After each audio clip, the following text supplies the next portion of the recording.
All right, good evening, everyone, and welcome to the Tuesday, January 12, 2021 Urbandale City Council meeting, and I'll ask the clerk to begin roll call, please.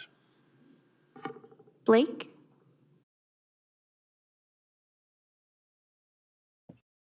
Here. Carberry Montgomery?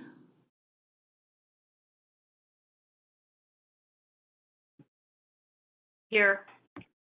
Obrecht? Here.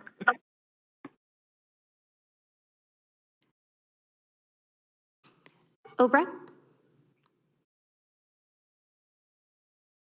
He's not moving. Adam?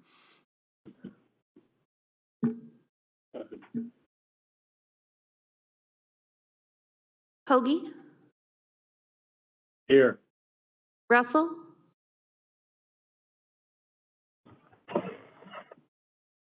Yeah, I finally got my audio figured out. Oh, If you've excellent. already called Obrecht. Wonderful, thank you. And David, we show you here as well. All right? Yes. All right. All right, if you're, please stand as you're able for the Pledge of Allegiance. Pledge allegiance to the flag of the United States of America and to the republic for which it stands, one nation, under God, indivisible, with liberty and justice for all.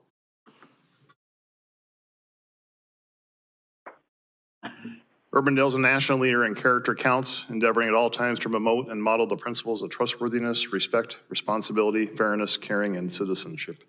In conducting tonight's meeting, we expect that all participants will act in a respectful manner consistent with these principles.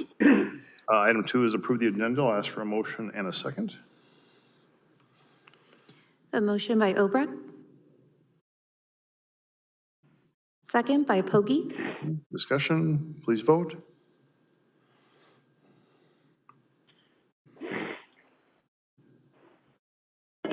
Okay, that passes. Item 3, presentations. I'm going to go off script slightly here as well, and we're going to make another presentation ahead of the swearing in for Adam. So I'm going to come up here. I'm going to, give me a second here.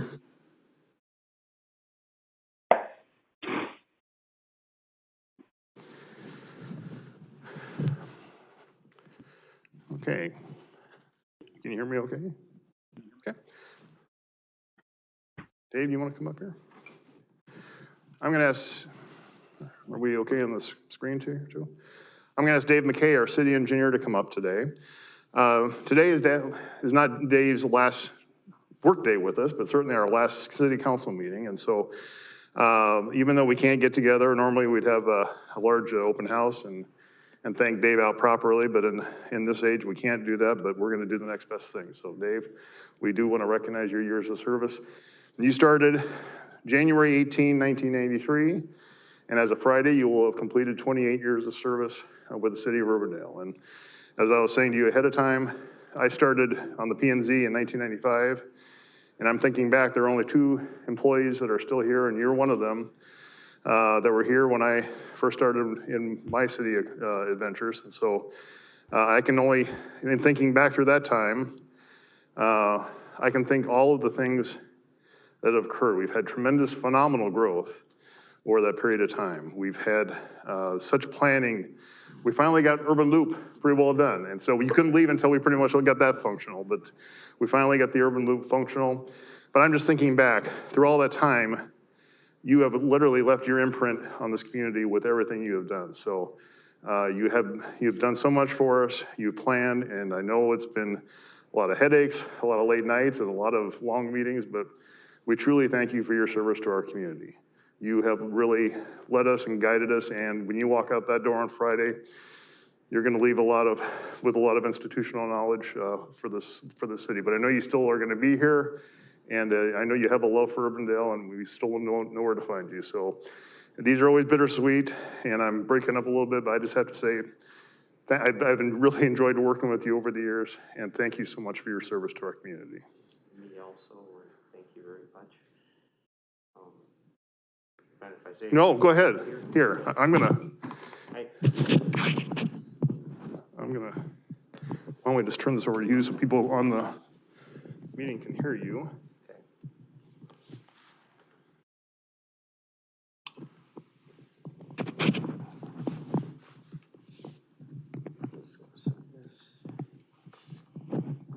gonna hold it here.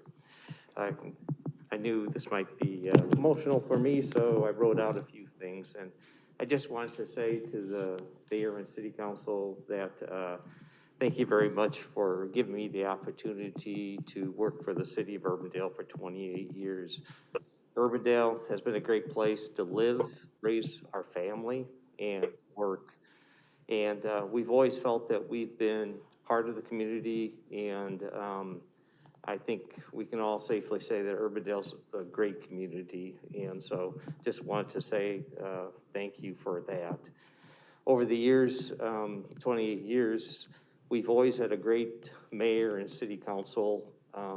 And I say that because I talk to my colleagues in other cities and I compare what they go through to the working together between staff and the council here. And so I really think that's great that we've had the quality of councils and mayor over the years. I will say that there have been a number of city managers and mayors and council people who have stepped up to help me over the years and really helped me improve on my job. So I really say thank you to them. And then Urbandale staff, second to none, past and present. That's probably the thing I'll miss most about not coming back to retiring, is that I won't be able to work with those people on a day-to-day basis. Mary and I do plan to stay in the community. Our 3 kids are in the area, and more importantly, our 3 grandkids are still in the area, so we'll be around and still part of the community. And last thing I'll share with you is just a number, 750. That's 750 council meetings is about what I'm estimating that this is. So that's a lot of controversy and a lot of stress, and maybe one thing that I won't mind leaving behind. So again, thank you. Thank you all for 28 years. I really appreciate it. Thank you, Dave.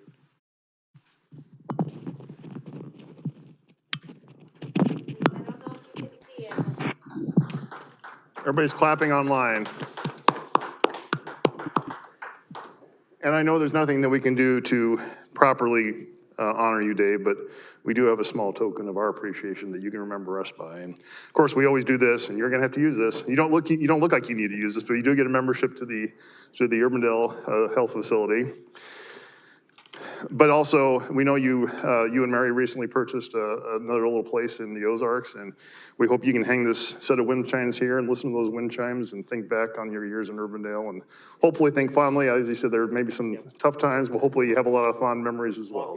All good. So there's a small token of our appreciation for you. In the back of on the deck. Yep. I sure appreciate it. Thank Congratulations. you. Congratulations, Dave.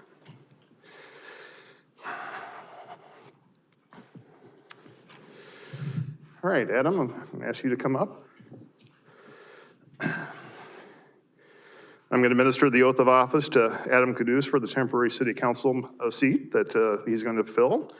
So Adam, if I could have you raise your right hand. I, Adam Kaduce, I, Adam Kaduce, of the city of Urbandale, Iowa, of the city of Urbandale, Iowa, do solemnly swear do solemnly swear that I will support the Constitution of the United States that I will support the Constitution of the United States and the Constitution of the state of Iowa, and the Constitution of the state of Iowa, and that I will faithfully and impartially, and I will faithfully and impartially, to the best of my ability, to the best of my ability, discharge all of the duties of the office of council member discharge all the duties of the office of council member of the city of Urbandale, Iowa, of the city of Urbandale, Iowa, as now or hereafter required by law. as now or hereafter required by law. Congratulations. Thank you very much. All right, welcome aboard, and you need to sign this. Okay?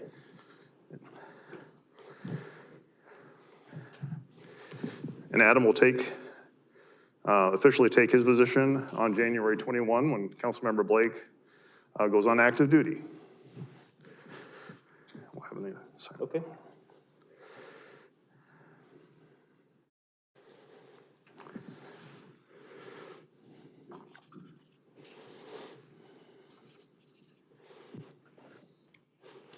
Well, this is for yours. Congratulations, Adam. Thank very much. you. Appreciate it.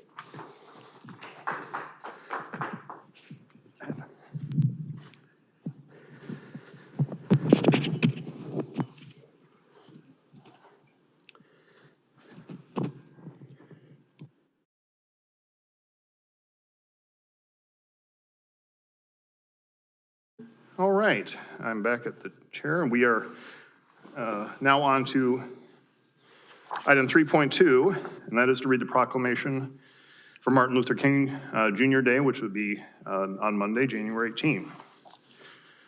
Whereas Dr. Martin Luther King Jr., a leader in the American Civil Rights Movement of the 1960s, fought for racial and economic justice, and is acclaimed for the nonviolent approach to civil disobedience. And whereas Dr. King devoted his life to advancing equality, social justice, and opportunity for all, and challenged all Americans to participate in the never-ending work of building a more perfect union. And whereas Dr. King's teachings can continue to guide and inspire us in addressing challenges in our communities. And whereas the King Holiday and the Service Act of 1994 established a federal legal holiday honoring the birthday of Martin Luther King Jr., and is observed each year on the third Monday in January as a day on, not a day off. And whereas Martin Luther King Jr. is the only federal holiday designated as a national day of service to encourage all Americans to volunteer to improve their communities. And whereas since 1994, millions of Americans have been inspired by the life and work of Dr. Martin Luther King Jr. to serve the neighbors and the communities, helping to meet local and national needs, bring residents together, and strengthen our communities and the nation. And whereas each of us can and must contribute to making our communities better with increased opportunity for all our residents. So now, therefore, I, Robert Andweg, Mayor of the City of Urbandale, do proclaim Martin Luther King Jr. Day 2021 as a day of service in Urbandale, and call upon the people of the community to pay tribute to the life and the works of Dr. Martin Luther King Jr. through participation in community service projects on January 18, 2021, and throughout the rest of the year. I will sign this, and I do encourage everyone to find an opportunity, however it is, to provide some community service on Monday, January 18. All right, we will move on then to a Bravo update. And I know I saw Sally online here before. So Sally Dix, the Executive Director for Bravo, I'm going to recognize you. And welcome to Urbandale virtually. And we will turn it over to you for your presentation on Bravo. Thank you so much, Mayor Andweg, and everyone for giving me a few minutes. I noticed from the agenda that I have 1 minute. I might take a little bit longer than that, but hopefully we can breeze through this relatively quickly. I just appreciate the opportunity to give everyone an update on how things are going in the arts sector. Can everyone see my screen at this point? Looks good. Okay, super. Thank you. Well, for starters, again, I do want to acknowledge how grateful I am for the opportunity to spend a few minutes with you talking about really the last year, 2020, for the arts sector and for Bravo. Certainly want to show my appreciation for Matt Blake, who has represented the City of Urbandale. We are going to hopefully be able to keep him engaged, knowing that he is transitioning a little bit, but hopefully keep him engaged, and certainly appreciate all the support from your community for our continued work. Just a quick reminder, I think everyone on council and on the call understands that Bravo was formed initially to be a centralized grant funder for arts, culture, and heritage. We take that responsibility very seriously and are quite proud of that.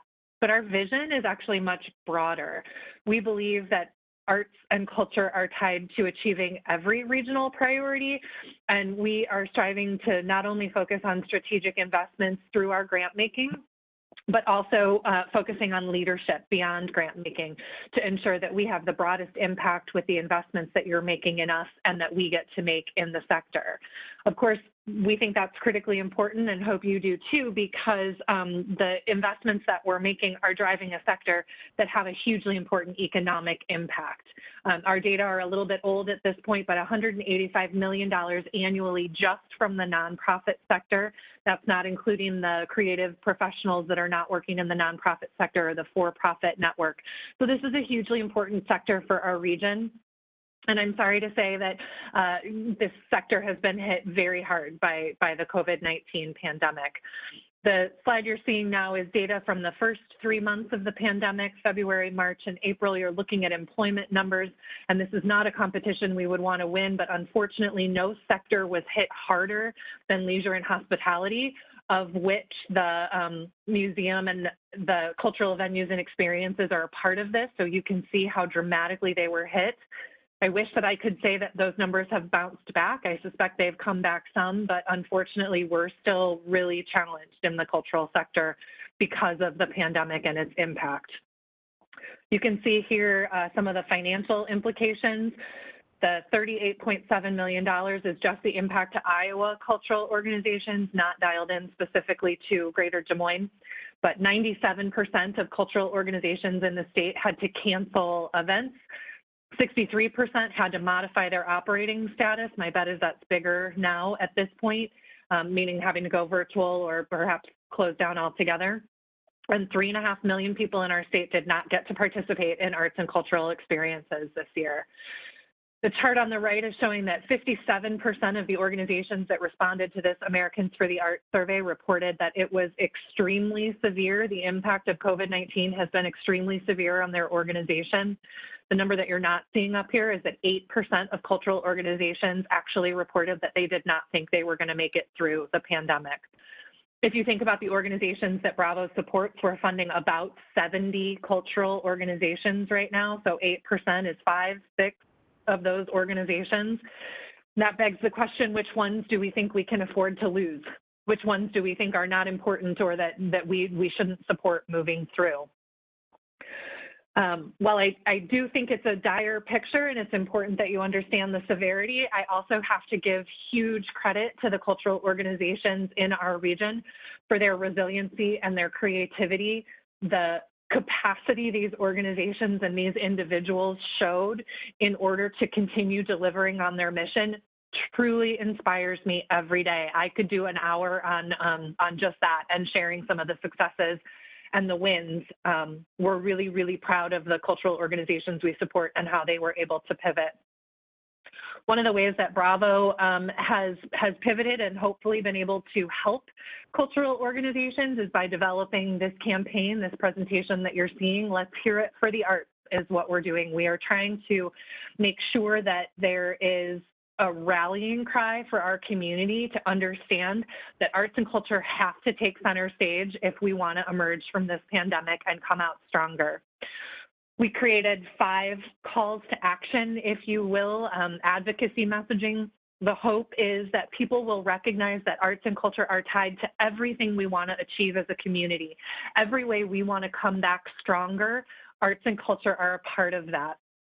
From livability to education, from mental health to public welfare, we think it's critical that there be a consistent set of messages that we've shared with all of our partners, including our cultural partners, but also our 2080s, to ensure that arts, culture, and heritage are considered essential to our region's return to vibrancy and strength. 2020 was an interesting year for Bravo as well. Our revenue was down 20% from budgeted projections. We had anticipated receiving about $5 million in hotel motel tax revenue. As hopefully most of you on the call know, Bravo is almost 100% funded with hotel motel tax dollars. So with the onset of the pandemic, we saw about 20% lower revenue than anticipated. I'm proud to say, though, that despite that, we were able to pay 100% of our grant cycle 20 commitments. Every single obligation that Bravo had, we followed through on. Not only that, we were able to advance our quarterly payments, knowing that there were cash flow challenges for many of the organizations we support. We were able to advance their payments so that they could have the money that they needed when they needed it. We also were able to honor our capital campaign and project grant cycle and our public art grant cycle to make sure that we were putting as much funding into the community as we could to do as much good with arts and culture as we could. Bravo also worked hard. We very deeply respect our obligation to be good stewards of your funds.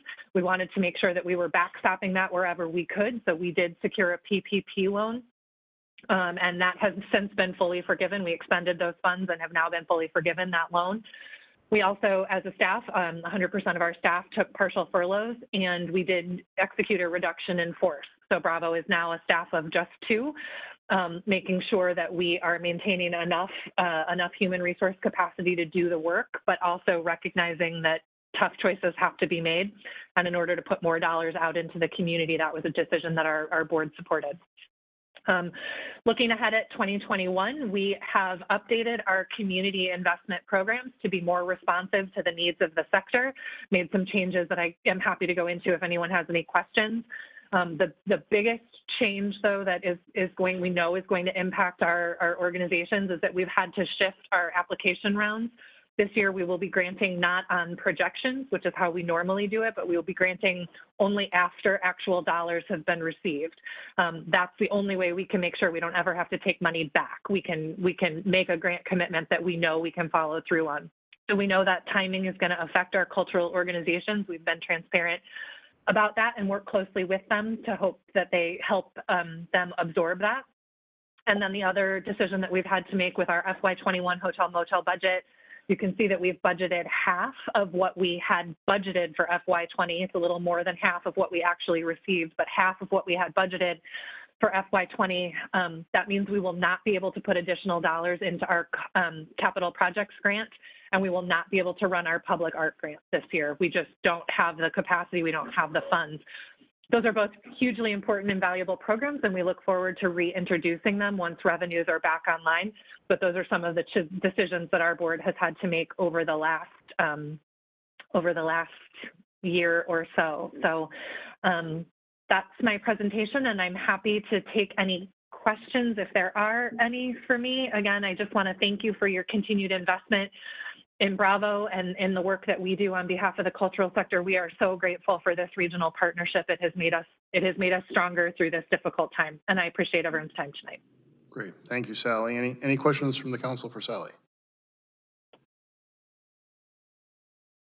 Well, again, great presentation, Sally. I know it's been a very difficult year for you and for the organizations that rely on this. So we're here for the long haul. We know that. So Urbandale's always been proud to be part of Bravo, and I certainly was proud to be a board member during my term, and glad that Matt can take over that at this point. I know he will continue on even during his deployment. So thank you for that report, and we will all recover from this. So thank you, Sally. Thank you, Mayor Andwig, and thanks again for the time. Thanks, everybody. All right, we'll move on to item 4, which is Citizens Forum. This is the opportunity to address the council on something that's not a part of tonight's regular agenda. I don't believe we have anybody that had pre-registered, but is there anybody on the meeting tonight that would like to address the council on something not a part of tonight's agenda? I will note for our call-in users, if you are in just a call-in line, you can dial *6 to unmute.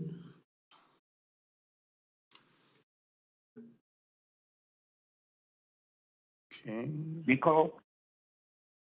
Hello? Yes. Nicole? Okay, I'm here. This is Vern Millsap.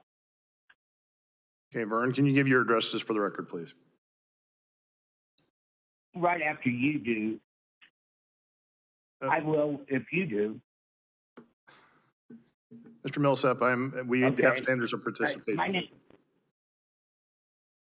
well, I know, but I'd like to know your address too. I mean, I don't want the whole city knowing my address, if that's okay. I mean, there's other rules in this world that are a lot worse than that. My name is Vern Millsap. I live in Urbandale. I'm a taxpayer.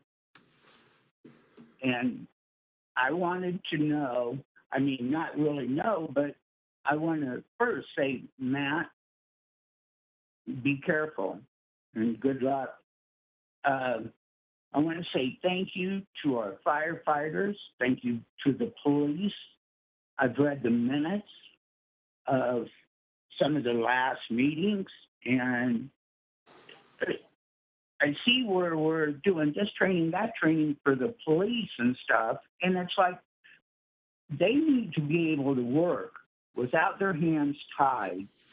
They need to, we just can't go on by keeping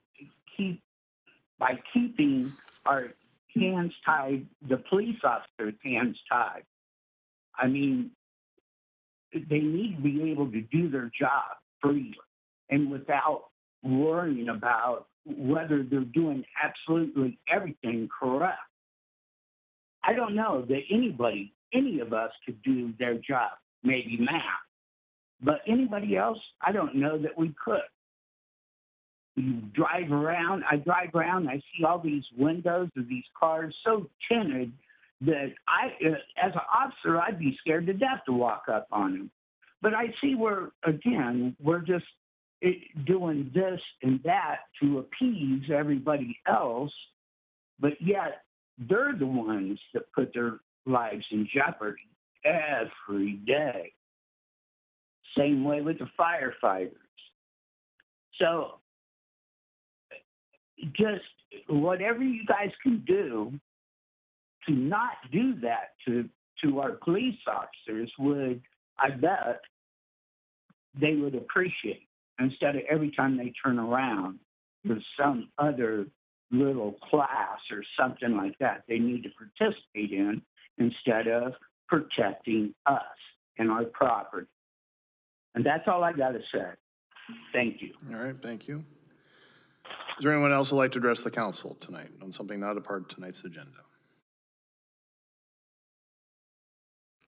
Okay, hearing none, then we will move on. Item 5, and that is to approve the minutes from the December 29, 2020 meeting.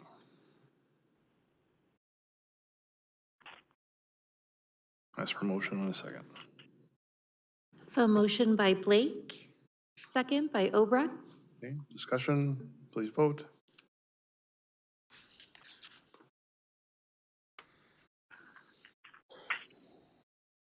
That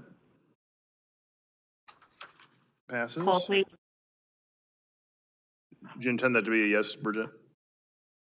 Yes. Okay, Thank you. so that passes, thank you. Item 6 is the consent agenda, and there are 11 items for approval.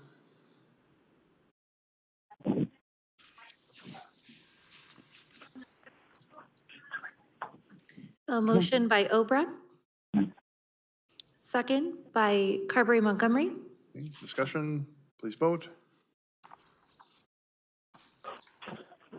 Nicole, can you move me over to the I, please? Yes, so updated. Thank you. Thank you. And that passes. Thank you.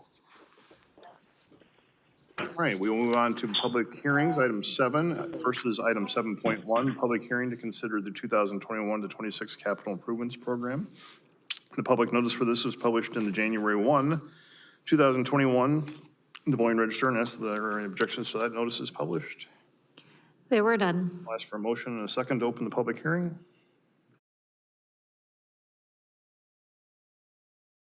A motion by Obrecht, second by Blake. Discussion, please vote.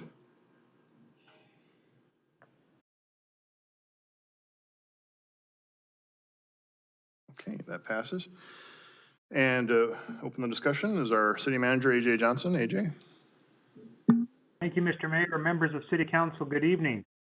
Tonight, I'm pleased to present to you the proposed capital improvements program, commonly known as the CIP plan for the city of Urbandale. This year's document covers the years 2021 through 2026, as well as unprogrammed years that are essentially 5 years past the 2026 date line. The staff put together the capital improvement program as they do every year, and using the year's previous document as a starting place to begin to put together each year's new document for consideration.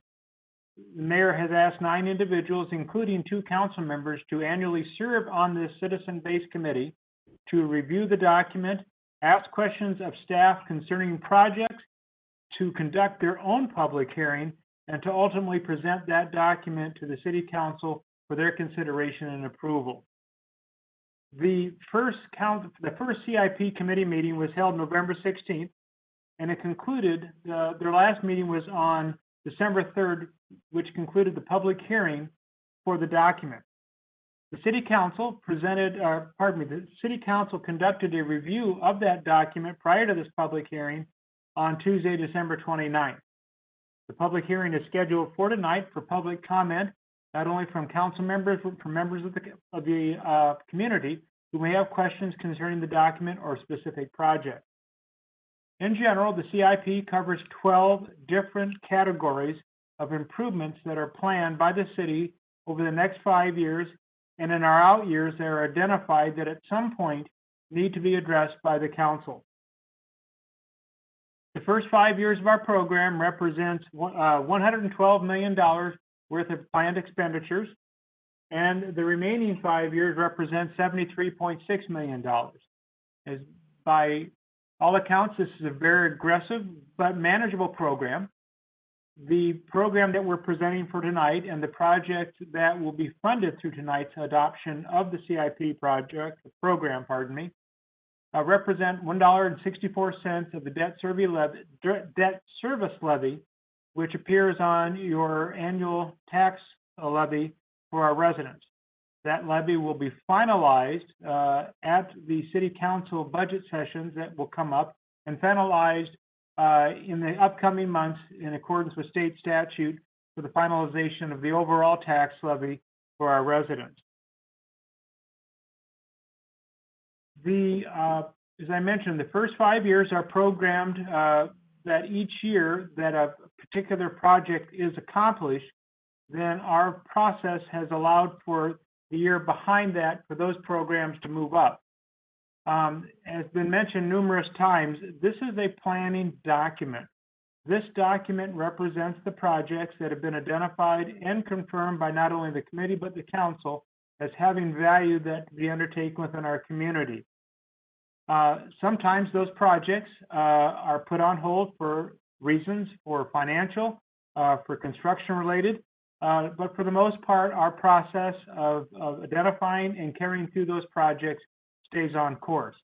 As always, as a planning document, the projects are, if they're included in this document, are not authorized by the council until they go through subsequent public hearings, particularly when bid documents are needed to be received, reviewed, and presented for council's consideration.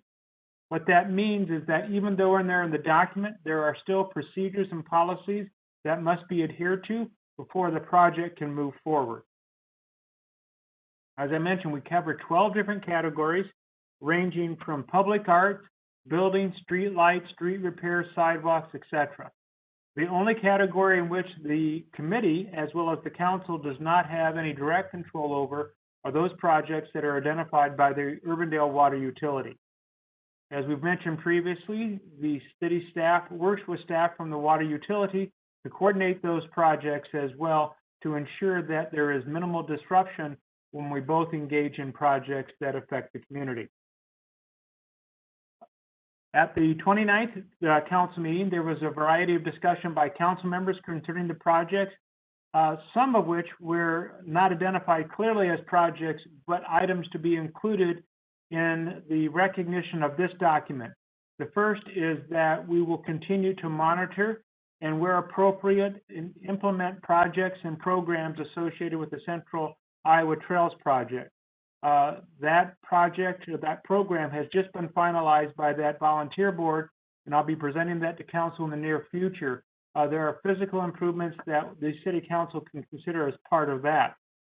Also, it was brought up by the committee members and endorsed through their approval of the document that as the council proceeds into the future with street improvements, that the council looks at the appropriate venues to incorporate streetscaping, unidentifiable at this time, whether it be public art, whether it be plantings, any combination thereof, but to consider streetscaping as part of our street improvement programs, particularly when we construct arterial-based streets.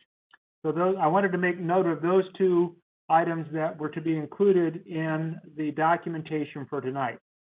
With that, Mr. Mayor, I'd be happy to answer questions from anyone online or from the council themselves. All right, thank you, AJ. Any questions from the council at this point?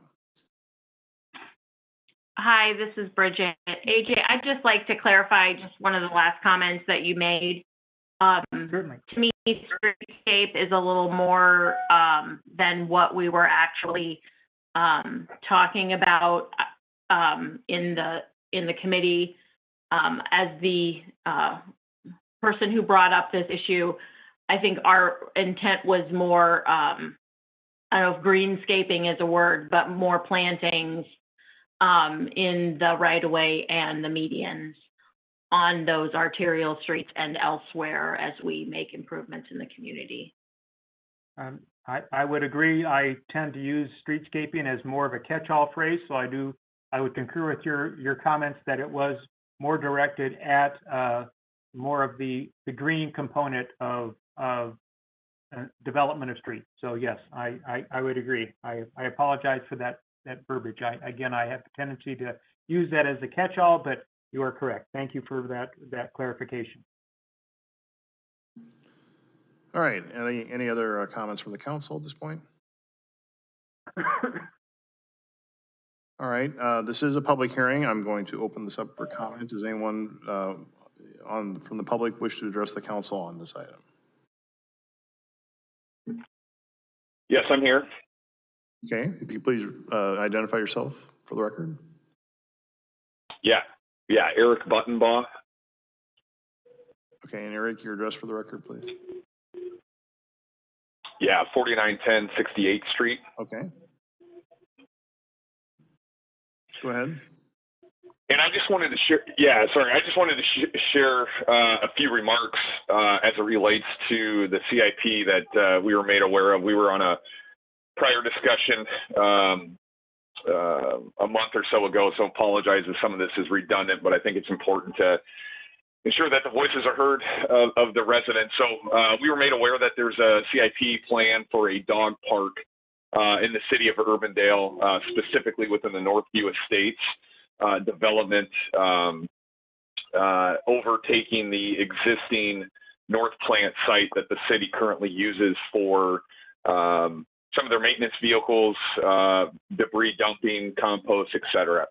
And I am a resident of that development, specifically down on 68 at the end of where the cul-de-sac and where that path leads to that area, and got some significant concerns, not only from our household, both my wife and myself, along with other neighbors that we've consulted with, and whom I would think a few are on this call tonight. But the first and foremost, as those that have come back to this area, it's a very difficult area to get to. I would deem it one that is off the beaten path, which I would assume and speak for a majority of us that live here, that we actually appreciate that we have a quiet development, that there's not too much traffic other than currently the city traffic. So this idea of creating a dog park that is not very ideal to get to is a little bit frustrating in the sense of the idea of creating it here. The big concern for us, along with other families in the area, we have 2 small children. There's a lot of kids in the area. That increased traffic is going to put those kids at risk, and it's going to hinder our ability to be outside and enjoying our neighborhood and development. It introduces random people that, again, since this is off the beaten path, that if they had no reason to be back here, they would probably not. So it does raise the concern of folks that could potentially create an environment that may be unsafe otherwise. The streets are already challenging enough. Again, we're seeing semis right now, let alone the dumpster trucks try to navigate through North Valley Drive around 69th and then down 68. So they're already difficult enough to get back in here. Adding that additional traffic from the public to try to get to this dog park, again, is a concern. Additionally, with that, there's cost to maintain the park and the land. There's questions that come to mind as far as who's accountable for maintaining the cleanliness of the park, whether that's human debris and things of that nature, the ground, dog feces, et cetera. Who's responsible for that, and who's going to manage that? Who's going to enforce the rules in the cleanliness of the park, ensuring that owners are picking up after themselves? Is there going to be staff there enforcing the rules that may be set forth of this? You've got obviously the parking lot development there, and then just even a question of, is that area safe for the public? Now, obviously, we live within 100 yards of that facility, but for those that would be, taking their dog there, spending time there, is it safe knowing what that land was used for before? You also have the risk to the pets as well as people, right? You've got vets that may say that dog parks are not the best environment just because of parasites and diseases and feces and things of that nature that can be transmitted. Adherence with big dogs versus little dogs, and then who's responsible should something happen? Does that fall back on the city? Does the public assume that risk, and are they reasonable to accept that? We've heard a lot of residents in this area, and I know I'm probably running short on time here. I just have a few more remarks. That when we moved in 10 years ago, so back in 2010, there was conversations that we were made aware of that there was going to be some sort of sound barrier wall built along Interstate 80 for those residents. I've not been a part of those discussions. That's been word of mouth, but that's something that still hasn't happened in the 10 years that we've lived here, and just feel that the money for this park could be used otherwise. Some of those alternative options may be, again, the sound barrier that I just mentioned. There's an overflow water area that's just north of our development that Beaver Creek flows into.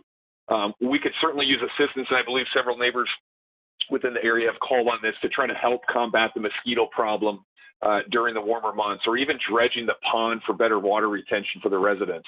The road condition within here has been damaged from the vehicles from the city back and forth through here. So there's an opportunity to improve the roadways. Additional lighting on the streets down here at the end of the cul-de-sac. It does get dark at nighttime. Again, with this increased traffic and so forth with this proposed dog park, that's a concern. And then going back to what the gentleman just had spoke to about enhancing the green space. Too much time is being spent on demolition and things of that nature and construction. We have a space here that is few and far between, not only in the larger city of Des Moines, but here in Urbandale, that is green space. And I would encourage the community to think more about enhancing that and maintaining that versus tearing into it for something else. Last thing I would say here is alternative locations. Consider Walker Johnson, consider Lions Park, or out west where development's occurring, or even north of Merle Hay Mall in that area north of Sears. There's a lot better areas in the city of Urbandale where a dog park would benefit from, with the amount of traffic that's more centralized and more accessible. And I would encourage this council and those that are pushing this to reconsider citing the comments made here tonight. So thank you for the time and consideration. All right, thank you for your comments. Is there anyone else like to address the council on this on the CIP? Nicole? Who's this, please? This is Chris Ruskowski. I live at 5028 68th Street. One of Eric's neighbors down the street, and I'd just like to voice my opposition for it as well, for the dog park. You know, talking with a lot of neighbors in the area, we all have the same concerns. We all generally move to this area because it is a very quiet double cul-de-sac, not a lot of traffic from outside the area coming in. So, thank you. All right, thank you. You know, let me just clarify, this is identified in the CIP. You know, some of the things that have been raised tonight are well beyond the scope of the CIP. By approving this does not necessarily mean that the council is approving or ratifying a dog park to go in here, or how it would take shape or what it would do. So, only that is been preliminarily identified, and so I understand folks have some concerns, and we certainly, before any final decision would be made, would have much more discussion on this. So, this is just more of a financial planning document for the council to identify possible amenities. So I just want to make that clarification. Is there anyone else that would like to address the council on the CIP?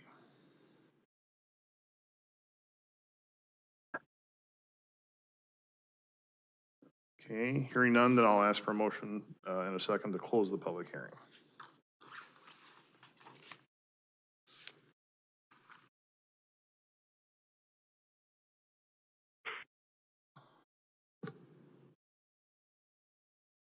A motion by Pogge. Second by Carberry Montgomery. Okay, any further discussion? If not, please vote.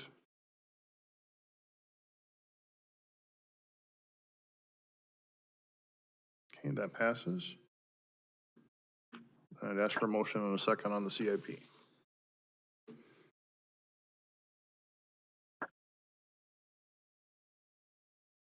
A motion by Blake, second by Obrecht. Okay, further discussion? If not, please vote. Nicole, can you move me over, please? Yes, so updated. Thank you. And that passes.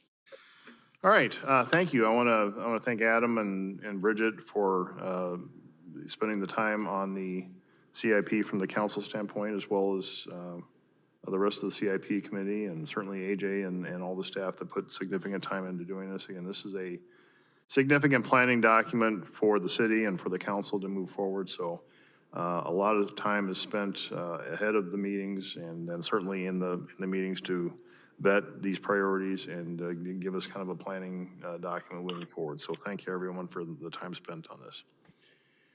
All right, we'll move on to item 7.2, which is the public hearing on the NAP property rezoning from A1 Agricultural Reserve District to the R1S Suburban Density Single Family District at 138th Street and Quail Ridge Drive.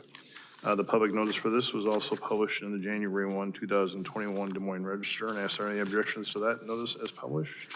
There were none. Ask for a motion and a second to open the public hearing. We have a motion by Obra, second by Blake. Okay, discussion, please vote.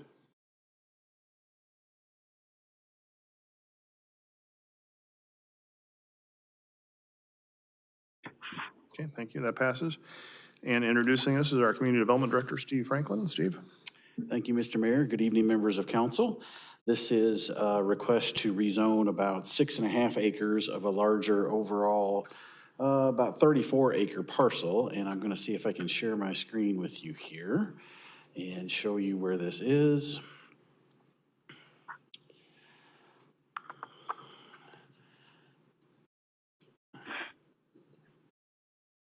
Okay, are we good? Are we seeing that?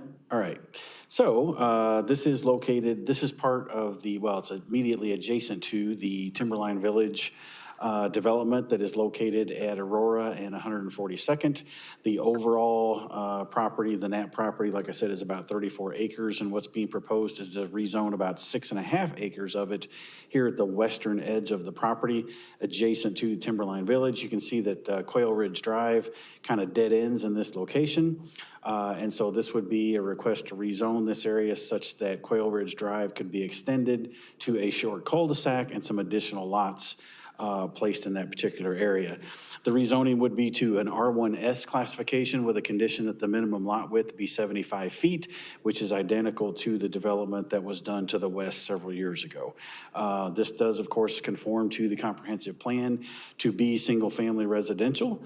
Planning and Zoning Commission does recommend approval subject to the items noted. Would be happy to answer questions. I would say briefly to you, you saw in the P&Z minutes the conversation from neighbors that live in the development there to the west. And so I would make sure that any of those folks that are part of the meeting tonight do know that that conversation was given to the mayor and council members as part of the minutes from that Planning and Zoning Commission meeting. And then all of the emails that staff had from several of the neighbors, those were provided to council as well. Be happy to answer questions. All right, thank you, Steve. Any questions from the council for Steve?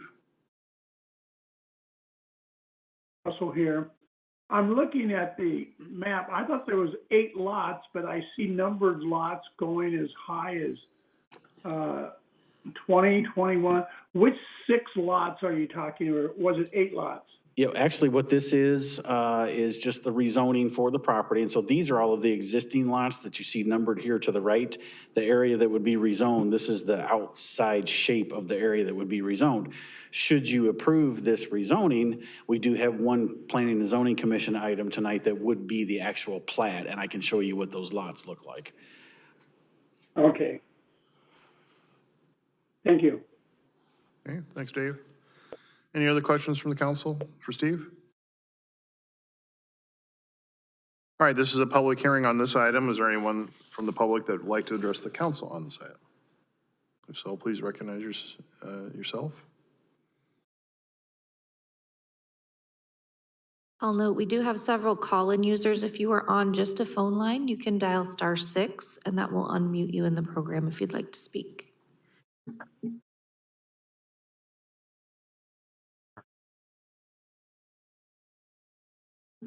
Mr. Mayor and members of council, Tom Whitman with NAP Properties at 5000 West Town Parkway. Appreciate your support on this item. Here to answer any questions that you might have. Thank you. All right, thank you, Tom. Is there anyone else like to address the council? This is Paul Clausen with Civil Engineering Consultants, 2400 86th Street, Unit 12 in Urbandale. Engineer on the project, and also happy to answer any questions. All right, thank you.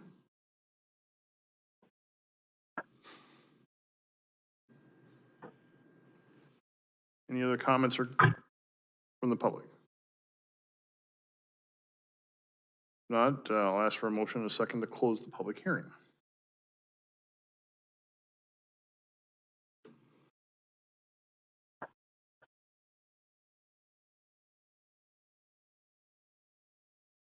Motion by Pogge, second by Russell.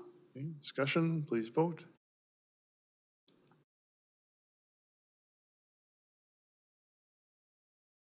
That passes.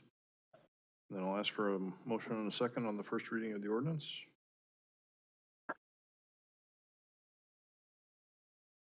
A motion by Carberry Montgomery, second by Obrecht. Discussion, please vote.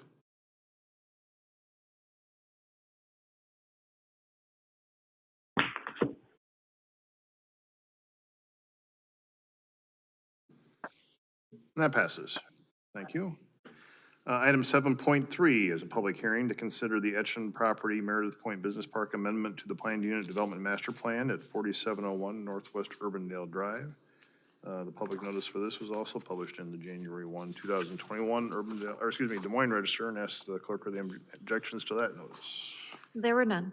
Ask for a motion and a second for the public hearing. A motion by Pogge.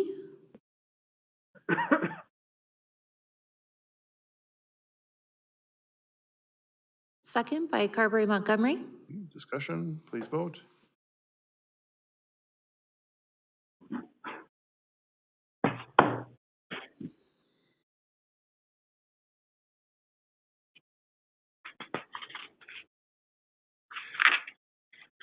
That passes. Steve, I'll turn it back over to you.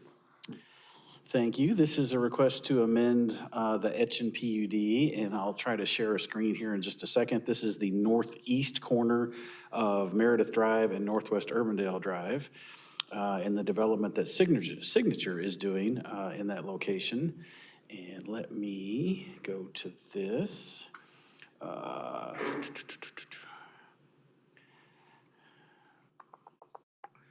Where?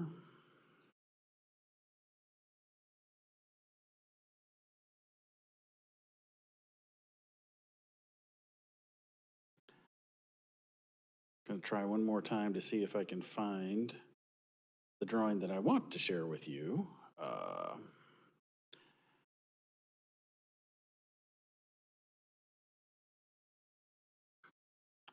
Well, okay, at this point, I'm not sure exactly what's going on with what I had in there, but, so again, if you can just picture the three new buildings that are at the northeast corner of Northwest Urbandale Drive and Meredith.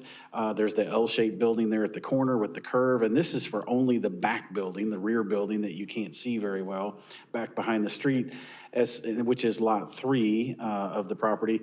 As Signature is going and trying to find leases for these buildings, this is an older PUD that doesn't have some of the uses in it that we might contemplate.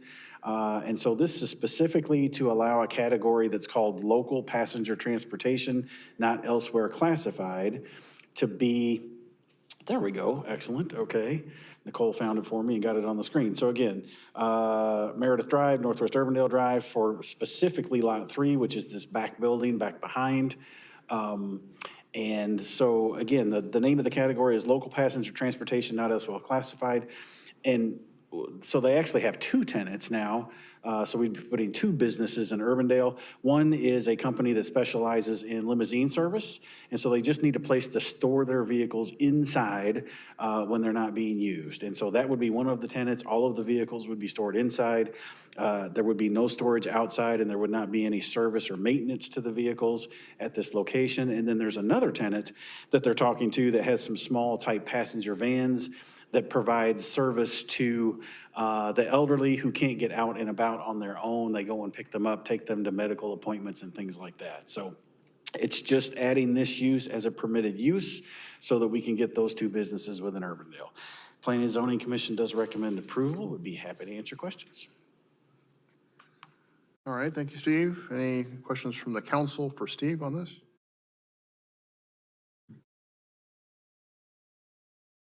Okay, I'm not hearing any, so I'll open it up. Is there anyone from the public that would like to address the council on this item? This is Andy Hodges with Signature Commercial Real Estate, 4701 121st Street, Urbandale. Thanks to the mayor and council for your time tonight. I'd be happy to answer any questions on behalf of the applicant. All right, thanks, Andy.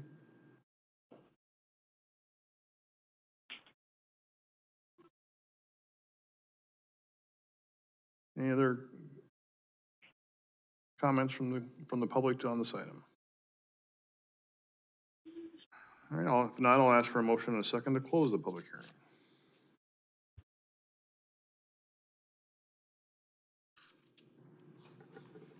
The motion by Blake. Second by Carberry Montgomery. Discussion, please vote.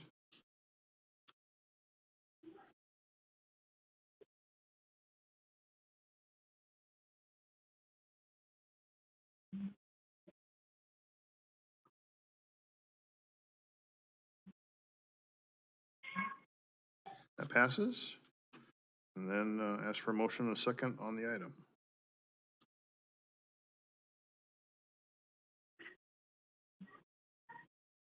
The motion by Obrat. Second by Pogge. Okay, discussion, please vote.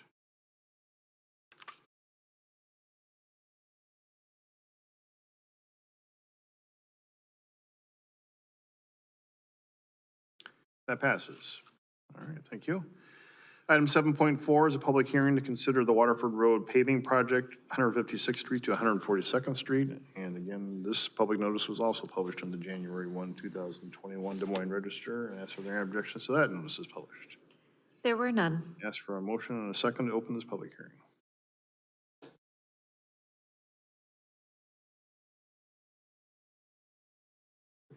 A motion by Pogge, second by Carberry Montgomery. Okay, discussion, please vote.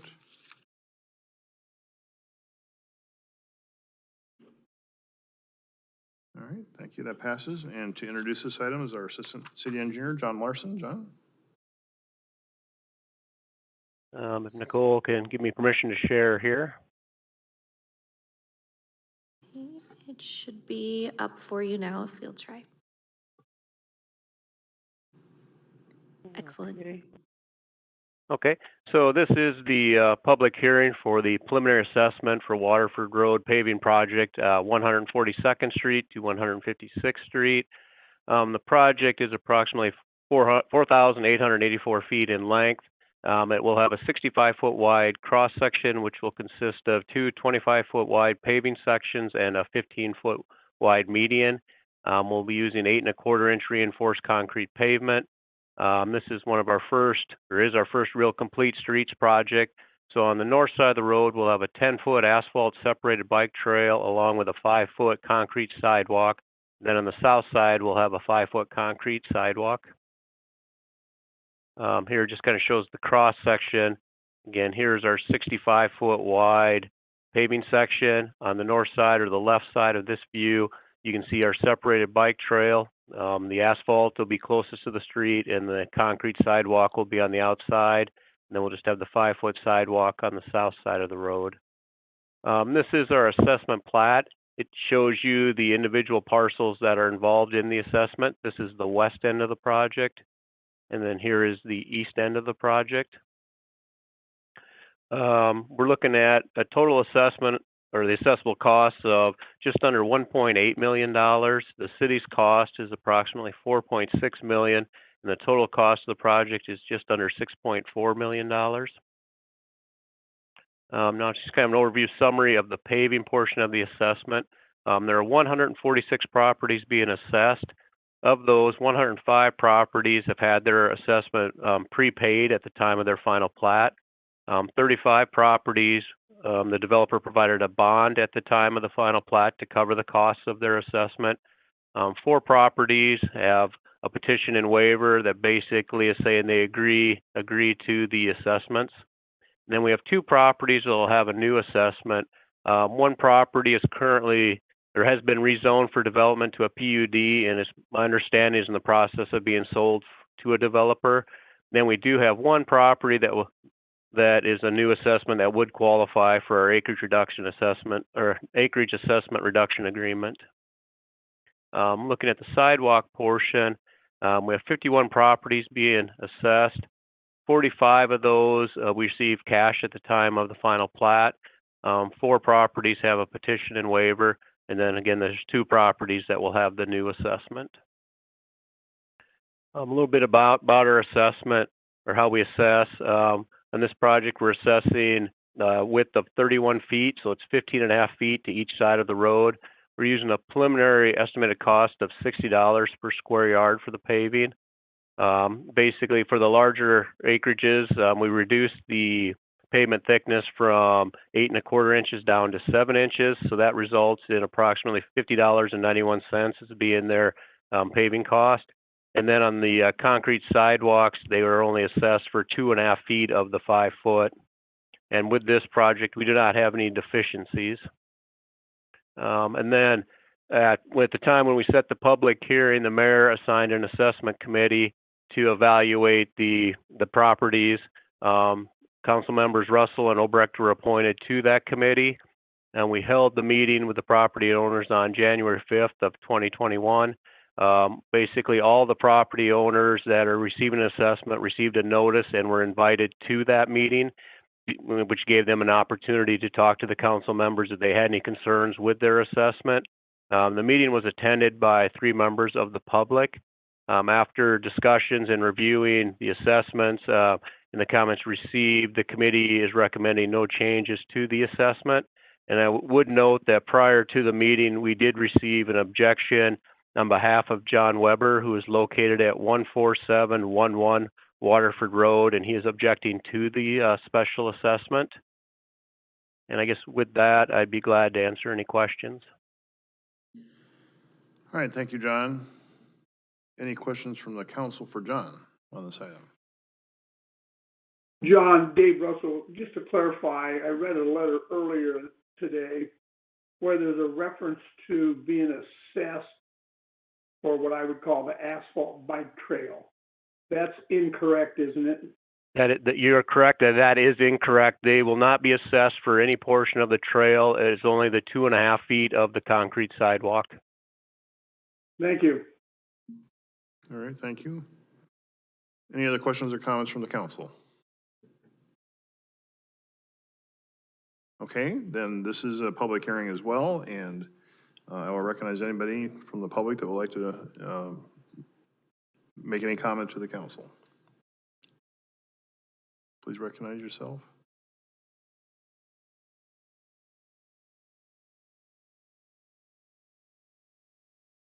All right, hearing none, I'll ask for a motion and a second to close the public hearing.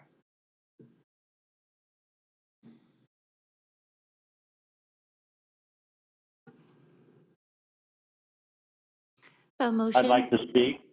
Okay, all right. Please identify yourself. John Weber. Okay, and you're the resident. Can you hear me? Yes, I can. You're the resident at 14711 Waterford Road. Yes, I am. Okay, go ahead, Mr. Weber. Well, I object to this project in the fact that it's of no benefit to me, and the assessment that I've been dealt is not been dealt fair and equitably. I've got a property close to mine that is valued at a higher level than mine and is being assessed at approximately half of what I'm being assessed at. And I'm going to have trees and shrubs removed, fence removed, and there's been no compensation offered for any of that. You're limiting my access. I can go any direction I want at this point in time. After this road is done, I've got one in and one out. And, I'm objecting to the whole project. Okay. Thank you. And we also have, for the record, your letter from your council on the objection as well. Yes, Further? sir. Thank you. Is there anyone else like to address the council on this item?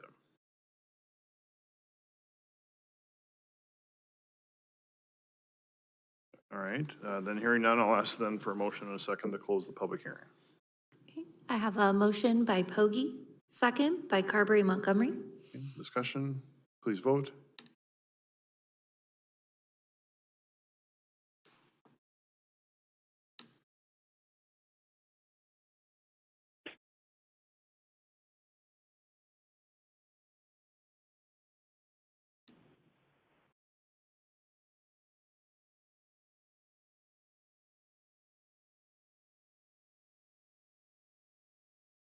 And Councilmember Blake, I see that your device may have. My computer's, yes,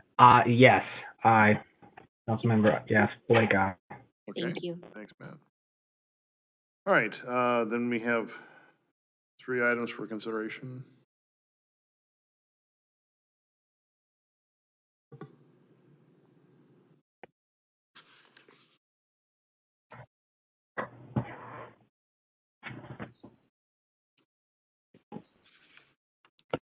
The motion by Obrecht.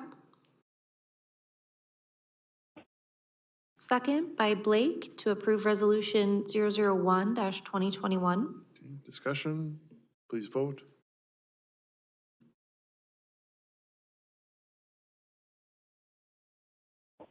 That item passes.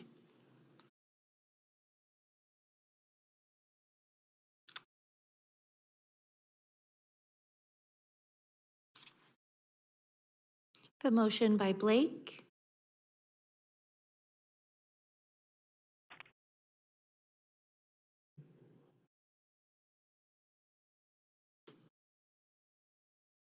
Second by Obrecht to approve resolution 002-2021.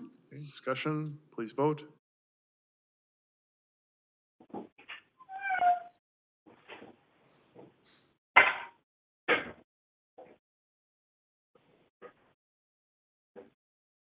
That item passes.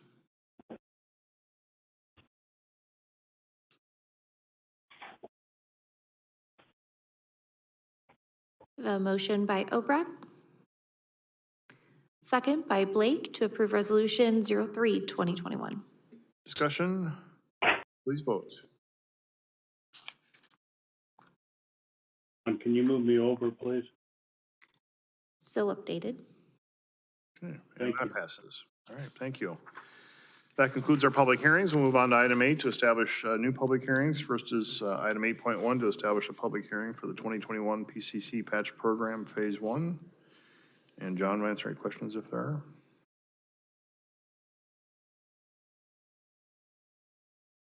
A motion by Blake. Second by Obrecht to approve resolution 04-2021. Okay, discussion, please vote.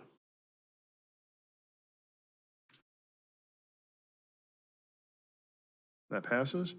Item 8.2 is to establish a public hearing for the 2021 PCC Patch Program Phase 2. A motion by Poggi. Second by Obrecht to approve resolution 05-2021. Discussion, please vote.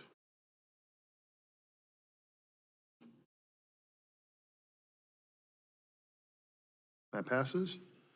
Item 8.3 is to establish a public hearing for the 2021 Storm Sewer Intake Program.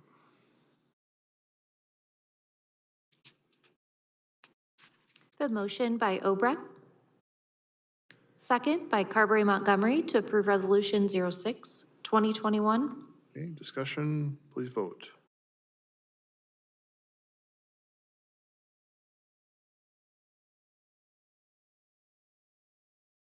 And that passes. All right, thank you.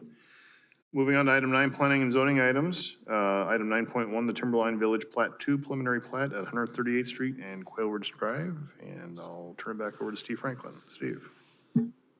Okay, with the approval of the rezoning of the Knapp property, this is the actual preliminary plat. I'm going to see if this will work, and if it doesn't, I'm going to see if Nicole can bail us out here.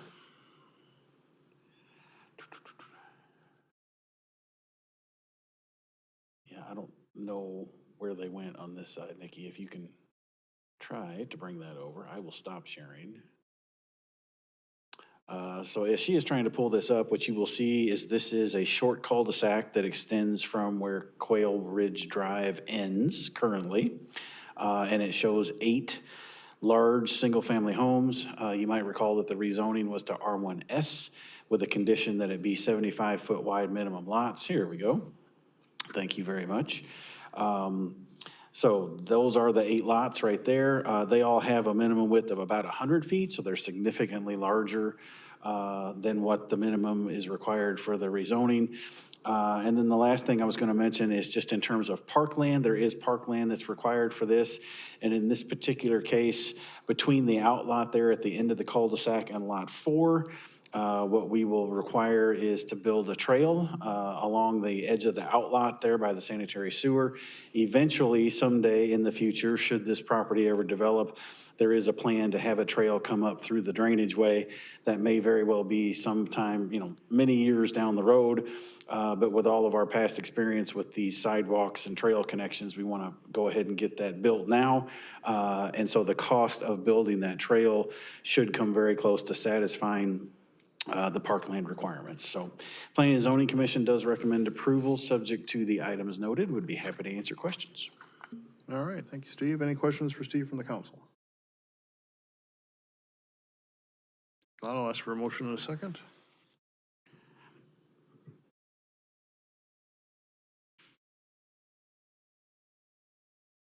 A motion by Pogge.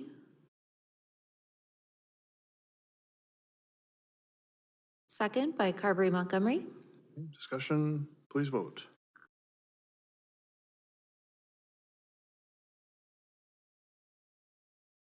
That passes. Moving on to item 10, regular agenda items. Item 10.1 is to consider ordinance 2021-01 regarding pawnbrokers, and to introduce this item is our police chief, Rob Johansson. Chief. Mayor, members of council, can you hear me tonight? Yes, we can. Okay, just new connection here. I just want to make sure it was working properly. This is just an amendment to our pawn broker ordinance. We don't currently have any pawnbrokers in Urbandale. This is just an update to the ordinance to allow for electronic record keeping. The old ordinance basically said that pawnbrokers would have to submit their pawn records to us in paper format. Des Moines metro area has converted, Des Moines specifically, to a online reporting system. And this would just require any pawnbrokers in Urbandale to utilize that system if they were to pawn an item or purchase an item, and then we would get the record of that. The reason that we want those records is because a lot of items are pawned that are stolen, and it's a good way to track stolen items. This would be of no cost to the pawnbroker. This would be an online system they would just log into, enter their records, and then we would be able to get in and look at those records at any time. Same as the paper process, just electronic version. I'd be happy to answer any questions. All right, thank you, Chief. Any questions for the chief? Hi, Chief, it's Bridget. I was just wondering, I'm sure we have a license. I mean, if there were someone wanting to open one in Urbandale, they would have to apply for a license or of some sort of notification to the city? That's a good question. That might be better answered by Nicole. If they have to have a permit to actually have a pawn shop in Urbandale, I don't know that there is. But if they open their doors for business, they would be required to report all of their items that they're purchasing to us in this system. Okay, I was just wondering how we'd know if they opened.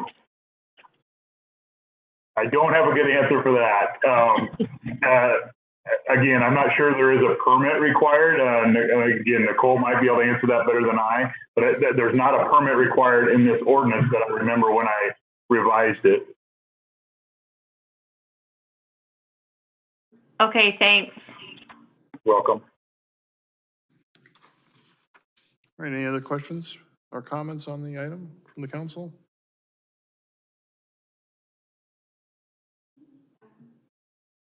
Yes, I think he was going to leave. So I'll ask for a motion in a second.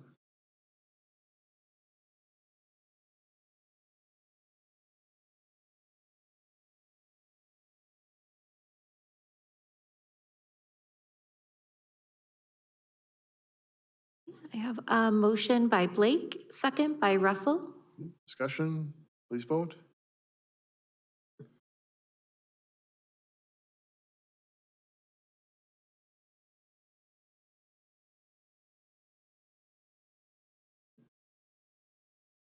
Okay, that passes.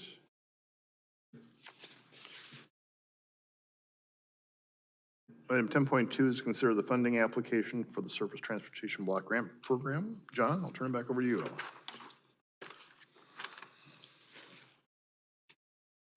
You could let me share here, Nicole.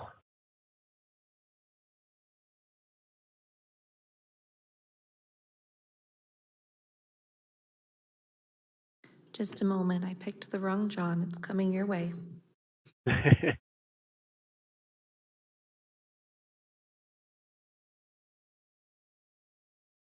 Well, we're getting there. Just for the record, I think Councilmember Obrecht has left the meeting. He had a conflict at 7:30, so I think he didn't participate on the last vote and will not be participating on these next two items as well, just for the record. Okay, can everybody see my screen now? Yes. Okay. This is, we're looking at the projects that we're going to apply for the 2025 Surface Transportation Block Grant Program through the Des Moines MPO. Our first project is the Meredith Drive Preservation Project from 86th Street to 104th Street. This would be a maintenance of the existing roadway. The project is approximately 6,300 feet long. What we'd be looking to do is patching of the road and then an asphalt overlay of the existing 4-lane roadway. We're estimating that cost to be approximately $1.85 million, and we'd be asking for grant funds in the amount of $1 million. Just to kind of show you where the project's at. On the right-hand side, or the east side, is 86th Street. Then we have Meredith Drive over to 104th Street by the soccer softball complex. Just to show you some of the condition of the road, here you can see some of the failed joints. Here's another location of a severely failed joint. And then, for instance, here we have a completely failed panel that would need to be replaced. And then we also have some longitudinal cracking that would need to be patched as a part of the project. We also have a joint project that we're looking to apply for with the City of Clive. It would be the I-3580 US Highway 6 or Hickman Road interchange project. This would be a reconstruction of the interchange.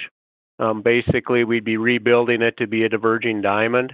The project is currently estimated at approximately $63 million, and we'd be asking for $3,100,000 as a part of the grant request. Last year, we were fortunate enough to receive a $1 million grant, so we're going back this year to see if we can get some additional funding for this very large project.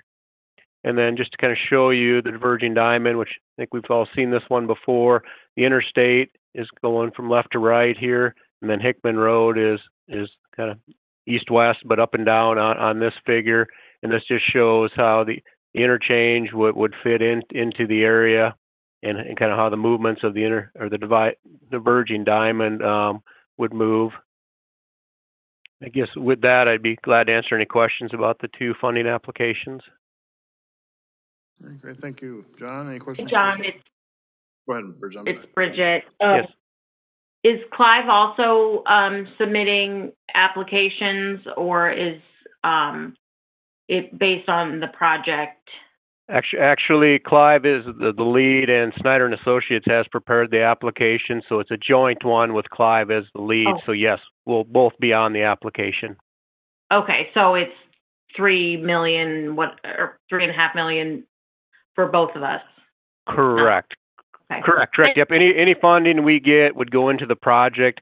This is one where the DOT has said, they will handle the cost of the project. They've just asked us to do what we can to maybe get some additional funding to help move the project up. If we can get more money, it's more likely to get the funding sooner from their side.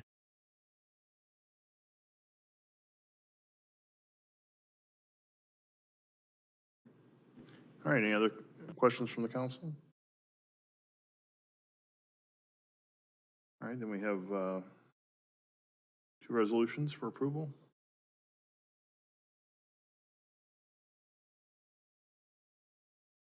A motion by Blake. Second by Carberry Montgomery to approve Resolution 08, 2021. Discussion, please vote.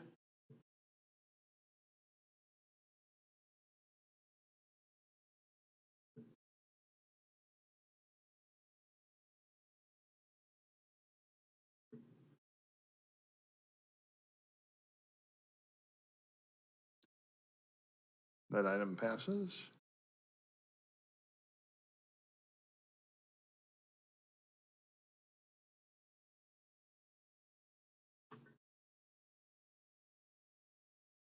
I have a motion by Carberry Montgomery, second by Blake to approve Resolution 09, 2021.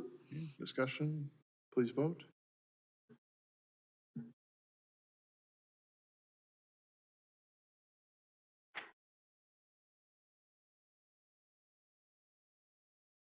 And that item passes. All right, thank you. Item 10.3 is to consider the 28E agreement between the City of Des Moines and Urbandale regarding joint board to support the creation of a reinvestment district for the Merle Hay Mall campus. And to introduce this is our Assistant Economic Development Director, Aaron DeYoung. Aaron? Council, Nicole, I've got one slide to help guide my comments, so if you can pass the baton. Permissions should be coming your way here, Aaron. You're Johnny on the spot. I already got it. Excellent.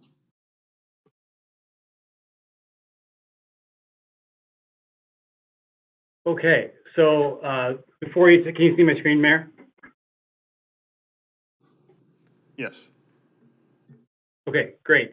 Before you tonight is a resolution of approving a 28E agreement with the City of Des Moines for the Merle Hay Mall reinvestment project, most notably the Des Moines Buccaneers arena and training center project. This is to help facilitate application to the state of Iowa for the Iowa Reinvestment Act assistance. Since our district that we'll be proposing is in both Des Moines and Urbandale, the state law requires us to have a 28E agreement when there's situations arise that happen in that way. Again, it's for the Merle Hay Mall campus, which is a 75-acre district that we'll be applying for.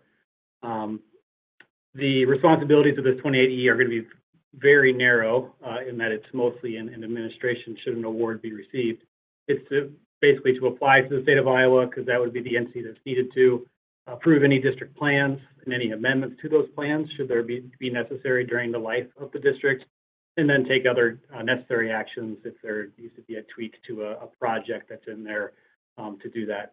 Within the 28E, there's also additional language that if the 28E does need to do amendments or changes to the plan, that those amendments or changes would also go to each city council for their review as well. So, both city councils will see things before 28E entity does make any changes or any actions. And then lastly, the 28E will have to submit annual reports to the state, and then there'll also be quarterly reports sent to each city council during the duration of the project. The 28E sets up a 5-person board to do the operations of that. That's set up as 2 Des Moines representatives, 2 Urbandale representatives, and then 1 representing the county as the tie vote, but there won't be a need for that. And all of those board members would be appointed by the city managers or the county board. And then lastly, somebody's got to be responsible for this group. Urbandale will.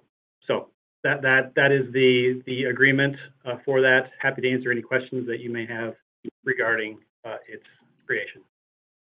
All right, great. Thank you, Aaron. Any questions from the council for Aaron?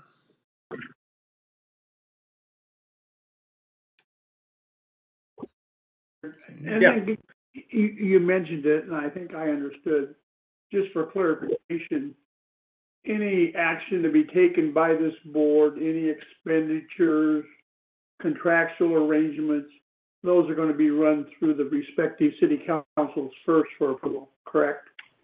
Yeah, this 28E does have a narrow scope in that it's only dealing with finances related to the Iowa Reinvestment Act.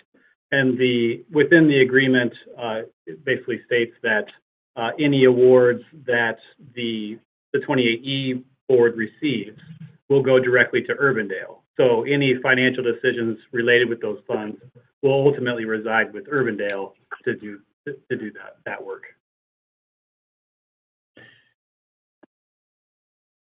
All right. Aaron, quick question. This is Councilman Blake. In this, and maybe you'll cover this in the future conversation, but in the summary of the projects that says that they're going to be focusing on the arena and the training center, in the agreement itself, it lists those two and the hotel and other areas. Again, is that just to be inclusive in case they want to do that, but the goal is just those two, or is that like why is that added in one place and not? Yeah, that is just that's a placeholder, not a placeholder. It's in there. It's written to be flexible so that we aren't bounded by a set and specific list of projects. Ultimately, the 28E will be bound by a district plan, which will go into much more detail about all of the projects that are envisioned within the district. So this is just this was a teaser to make sure that we have that, hey, there are projects that we are pursuing for this 28E, but that ultimately the district plan is going to be that real guiding document for the projects. Okay, thank you. Yep. All right. Thanks, Matt. Any other comments from the council or questions? All right, if not, I'll ask for a motion in a second.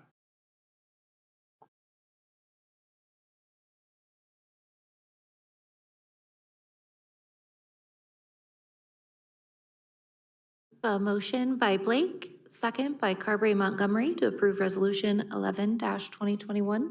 Discussion, please vote.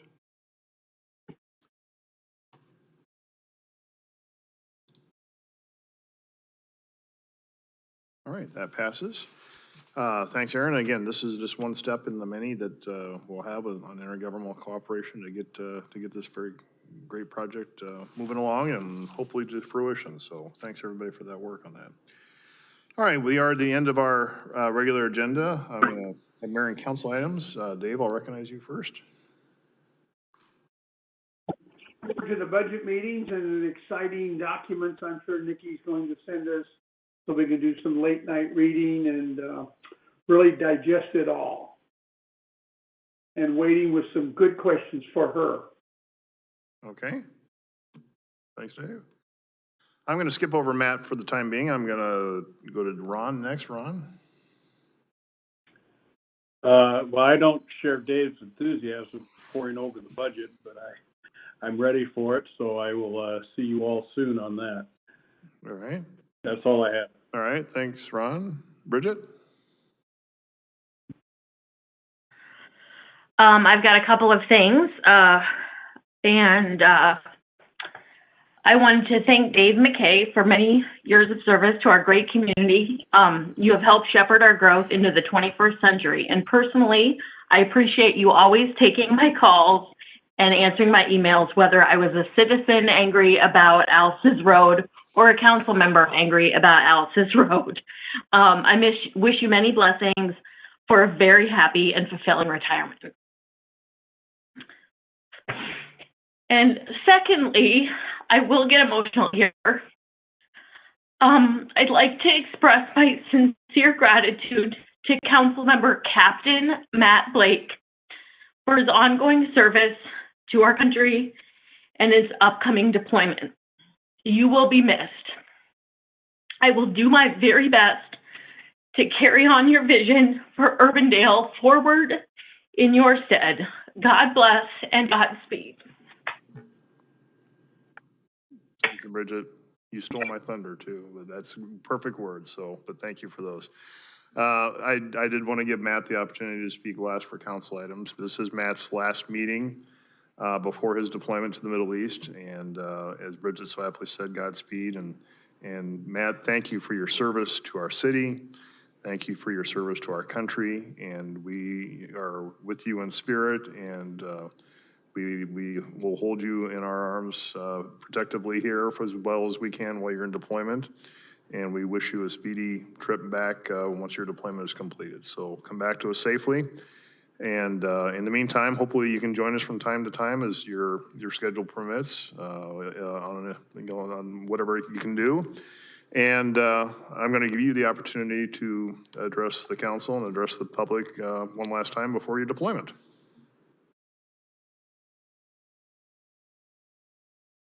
Thank you, Bridget. You have me tearing up from that, so I appreciate that. Thank you. You know, I don't have a lot of prepared statements. Usually I try to prep for these things, but I think my headspace has been in every other location. I've been thinking. I ordered 5 Army shirts today. And I ordered a converter for power and to make sure, because there's different plugins, and my head's all over the place. So I appreciate all of you taking the time to go through this journey with me in preparation for it. This deployment, whether it was always fun for all of us, I'm sure it isn't, but I do appreciate that. I kind of share Ron's enthusiasm. Maybe I'm kind of glad that I don't have to sit through the budget committee meeting on the 23rd. That might be the one thing where I'm like, all right, I'm glad I have to miss out on that one. But other than that, I will truly miss serving this community. This last year through COVID, taking the direction of the city, doing everything that we did has been a phenomenal experience. I will cherish this experience, and I know I'm coming back and it's not the end of this, but I do appreciate having the chance to serve this community, and I know I have another chance to serve our nation in a greater capacity, but I will try to keep track at time permitting. I think it's 2 a.m. when I would call in. So if I'm sleepless, and I found out that this week I'm going to have a roommate. So if I want to really annoy my roommate, I'll try calling at 2 a.m. So that might be fun. It might just be really dark and me in with a screen. But I will do my best. I will send emails if something is going one way. You will hear from me if the things aren't going quite right. But again, I will be starting my journey there on the 20. I will be starting my journey on the 21st. I go on active duty orders, and on the 24th is when I will deploy. For those that will be a Sunday. For those that are interested, I'll probably post it on my Facebook page, but there is a going away ceremony. Family isn't allowed, but it will be streamed on Facebook Live at 9 a.m. on Sunday. So if you are so interested to listen in, that will be it. That will be a really tough time because we get done with that. I will say goodbye to my family in the parking lot, get on a bus, and leave. So it will be that won't maybe be the best time. So hopefully don't show up in that parking lot, or you will probably see an emotional wreck of a human being, which is me. But again, I can keep rambling. I didn't prepare things. So that's the worst occasion, when Matt has an open mic and just keeps talking. But thank you all. Thank you all so much. I will do my best to get back as soon as I can. And I look, and also Adam, good luck. I know that I have relatively small feet, but you will fill them fairly well. So thank you so much, and Godspeed to everybody. Great. Thank you, Matt. Godspeed to you. And again, we wish you all the best in your deployment. So, all right. And again, I can't echo any more than what Bridget said about Dave to you. Dave, thank you again one last time for all your impact on our community. You see all the claps here. I mean, you saw them earlier. This is a real hard one. I mean, you're going to walk out that door with a lot of institutional knowledge, but knowing also that you've made a huge impact on our community over the years. So again, thank you for all your contributions. I do want to say one last thank you too, also to a couple employees here as well, to Aaron and to Curtis Brown. I had the opportunity, wearing my other hat as an attorney. We're a sponsor for an organization called Commercial Real Estate Women, or CREW, and they had a presentation today, and the speakers were Curtis and Aaron, to bring an Urbandale update to that group. And there are, I don't know the exact number, but there are probably 30 or 40 members of that organization that got to hear an Urbandale update. And as you can expect, Curtis and Aaron did a phenomenal job about bringing that organization up to speed on Urbandale, and hopefully, you know, there's a lot of great contacts there, and hopefully they can bring some more development and business back to Urbandale. So I just wanted to express that as well. Thank them for their great job on that presentation. All right, that's all I had. Then I'll ask for a motion in a second to adjourn.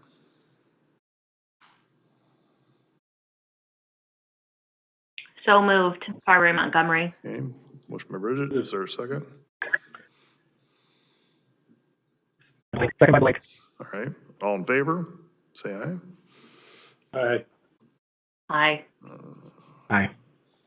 All right, any opposed? All right, we are adjourned.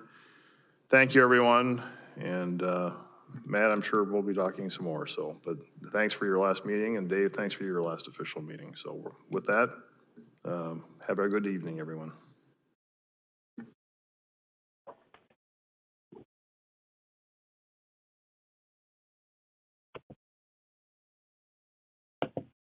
Thanks for using WebEx.